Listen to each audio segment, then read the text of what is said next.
Hi, welcome to Triangle Spotlight. Suzanne Lynn here, and I am with Keziah Robinson. Very excited about Keziah being here because, well, she's a business coach, and what's happened is she's kind of flipped the traditional way of thinking around when it comes to business coaching, where a lot of businesses are very money focused, money first. Keziah believes that internal leadership and using your energy wisely is the first priority, and then money will follow. So, welcome, Keziah. I'm glad that you're here. Thanks so much, Suzanne. I'm so happy to be here. Would you expound a little bit more on the introduction, just talking about how using your energy wisely, money will follow when you're doing the right things in the right order? Absolutely.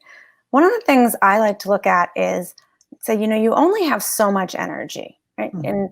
And unlike Oh, money, preach, girl, oh preach. yeah, yeah, yeah. But you can expand. We all know what it's like to get done with something and have more energy, right? It's To true. have done an activity or even something that was really hard and you get done, you're like, oh man, that I feel great. Yeah. So I started, I come out of finance. So I was in the investment business for over a decade before I got into coaching. And then I had a lot of experience where, you'd push on the money and you'd go money, money, money. But Hmm. money is a weird thing because if you give me $100, then I got your $100 and you don't have your $100, right? That's often, Right. even though it's not a zero sum game, it actually, that's, why the economy grows, but it Right. feels like that. And especially in times like, when times get tough.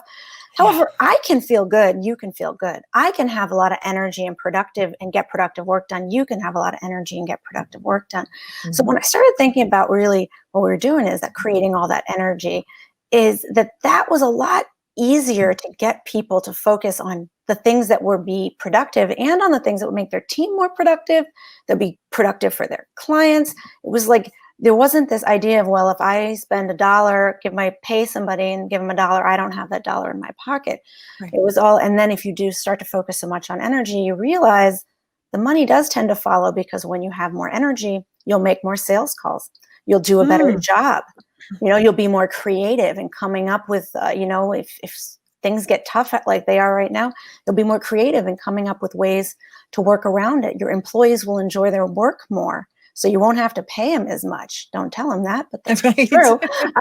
Your clients will be more understanding. You will have better quality relationships with your clients. So there's a lot Mm. of things that the money really does work itself out. Mm. And now more than ever, because I don't want to say, well, I don't think we're ever going to be post COVID-19, but we're getting on the other side. And I mean, the way we're working is changing. How do Mhm. you see that? What's going to be different, and what adjustments are you suggesting as a coach?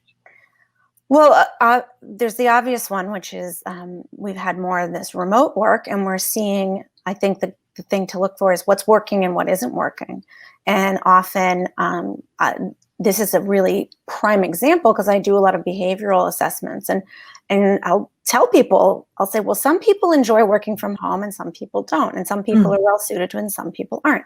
And it would always be kind of esoteric because if you like working from home, you would want to have a team that all work from home. If you didn't like working from home, everybody would be coming to the office. You're the business Right. owner. You get to run Right. it the way you want to.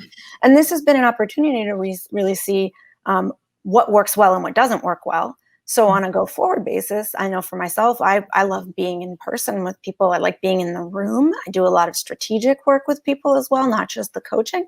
And I've had to learn to do it here. But when I am able to get back to the office, I will be doing at least one day from home because it's much quieter. It's easier for me to process and do my Zoom calls and things like that Mm. with people who are out of market. So there's some of those just logistics of working. I think another big one though is this understanding of how we aren't that well positioned usually for really, really big change. And so, and what we're used to seeing is, hey, somebody else's industry gets disrupted. Oh, somebody else was a lawyer and they just did very simple company formation. And now you've got LegalZoom and you saw your lawyer friend's business and they had to change how they were doing business Hmm. and maybe take on more complicated work or change what practice area of law or become the people who fixed LegalZoom mistakes. And that had to be, so you start to see when we're all having it at once, you're going to have to think a little bit more about, well, what have I learned about my business and what can I do to shift around that going forward? I think the word for 2020 is going to be pivot. Yeah, Hashtag pivot. absolutely. Absolutely. We just got to be flexible and be willing to objectively look at it and go, okay, How can we get work done best Yeah. now? Yeah. So you talk about attracting the right customers. How do you do that? Well, the biggest one is you got to know what you actually want in a customer. You'd be surprised. People will tell you everything they don't want. So I often go with clients. I'm like, give me the list. Okay, what do you want? Oh, I want a client who's nice, who's friendly, who's collaborative. They have these very generic words. Who Has a lot pays of on money. time, right? Pays a lot, pays on time, does what I tell them to, right? They sort of these things. But when you get into what you don't want, is when it gets there's actually the opportunity. My favorite one is nitpickers. People are like, I don't want somebody who's all a nitpicker, and I'm like, okay, well, describe what are they doing. Right. I had a guy with web development, one of my clients, and he had a client who was like changing the color. He was like on the picture, he's like, no, I want it slightly more orange light. I mean, and he's in there with Photoshop trying to fix this teeny, right? So I look at that and I'm like, well, how would you not get that guy? How would you search for and communicate? And it took him a while to come to the point. He was like, I just want someone who listens to me. I was like, no, that's not what you want. He was like, I want somebody who values form, function over form, and values user experience first. And I was like, great, because you can market that. You can ask questions. So we will go through and develop questions. What questions can you ask to get a sense of, often people will say things like, we all know if we've worked for other people, one person comes in and says, I want it ASAP. The other person says, take as much time as you need. And they both mean, I want it by Friday. Right. Communication. Exactly. So there's a lot of this timeliness, responsiveness. So getting through those things and having a very clear set of questions and set of criteria that how you want to talk about yourself and what your expectations are for the client, is going to make it a lot easier to attract those clients and to set up clients who could be in the middle. They might be a bad client to another person. You can turn them into a great client for yourself just by setting expectations properly. And being clear. I love the way you describe that. Yeah. You talk about planning for uncertain times. What does that mean? Well, what happens when things are uncertain is we tend to not make any decisions. There's psychological research about this, and it's like as if the uncertainty just completely prevents us from making any decisions. And you see that a lot. And I have some clients who are in that right now who are exposed to the restaurant industry, and sometimes we'll be like, oh, well, we don't know, and so I'm like, well, what's the worst case? They're frozen in fear.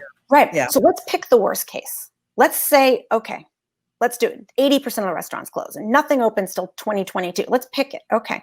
Now how are we going to plan the business? Let's go for. So I often find that when people get like that, I'll say, your whole business goes away. What are you going to do? Okay, well, and that can allow someone to start, because you can plan if you have, even if the definite future is terrible, you can still make a plan for that. And so sometimes it's saying, what's the best case? What's the worst case? And then you always end up somewhere in between, but you've at least put some stakes in the ground and you've done some planning. And it's moved you from just the indecision. Who should get a hold of you? Are we talking about business managers, owners, and what situation would they be in to go, oh man, Keziah is exactly what I need? How can you help people? Typically, I work with small business owners. So that's everything from a solopreneur all the way up to somebody with a company that's probably got about 100 employees at the max. I like working with people where everybody's name. I think that's really important for business owners.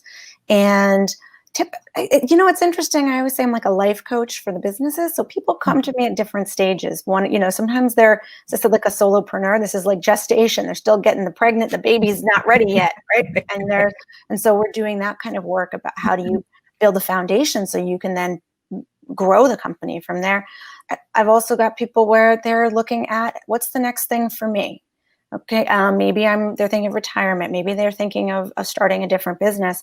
And so it's a little bit like they need to launch the child, right? And they're still often trying to micromanage the details, and they do all the sales. A lot of times that they have all the client relationships or all of the sales relationships. So they do all of the accounting and all sorts of things that you have to build that capacity. They have to start to let go of that control, build that capacity in the organization, so then they could leave, and that business can continue to grow without them. So occasionally you get people who are going through like a divorce, a partner split, or you've going through a pivot, and they've it's kind of like you might killing off your pet project feels the same as putting down your dog. Sometimes you've put a lot of time and effort and love into it, and it's not working. And so that's, again, where coaching can come in to really help you get in touch with what's most important, what you really want to do. Reprioritize. Exactly. And put that in context of, hey, we got bigger goals. Love it. All right. Well, how can people get a hold of you? Best way to find me is on LinkedIn. I have kind of an unusual name. So Keziah Robinson, I'm typically going to show up at the top of the search list. You can also find I have a website, Cassia Partners. That's the name of my company. That's www.cassia-partners.com. And I'm on Facebook, Cassia Partners, as well as on Facebook. So love to hear from you. Keziah, it's a joy to talk to you. Thank you so much, especially in these unusual times as we move forward and realize that sometimes we need to be coached with new eyes. Thanks so much for having me. Thanks for watching the show. We hope that you enjoyed it.